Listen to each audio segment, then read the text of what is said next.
Hello there, here's how I made this little dress. So I started out with this old t-shirt, measured it up to a smaller shirt, and cut it out to have 2 panels. Then I cut out the collar of the shirt in a straight line, or not really a straight line, and I also cut my thumb, but then I straightened out the line.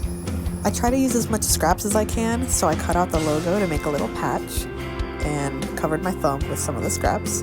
And I don't know, you can make a bracelet, like a headband, necktie, I don't know.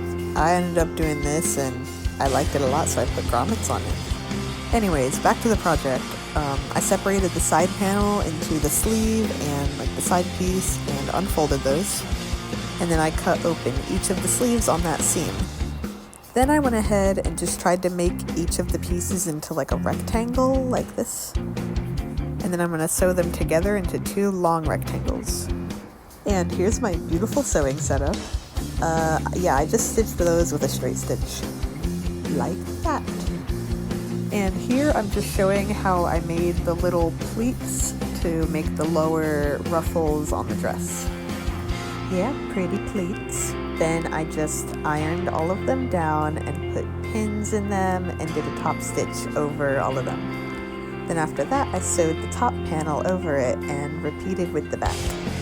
I also found this cool costume fabric with sequins, so I put that there. And then I made a strip of fabric for each side out of some bed sheets to put grommets through, and did the same with the back.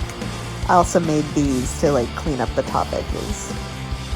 And now it's time to put grommets in, so I marked where I wanted all the holes to be and cut out little X's with fabric scissors, and with my grommet maker, you just kind of put the grommet in, match the washer up to the other side, and then there's this little punch, and it makes it all nice and clean. And after so long, here's all the grommets put in. I also hammered out the backs to make them smooth. I added some yarn for lacing and other decorative elements I threw on there with scraps, and here it is. Definitely very messy, very DIY, but it was fun to make. Okay, bye.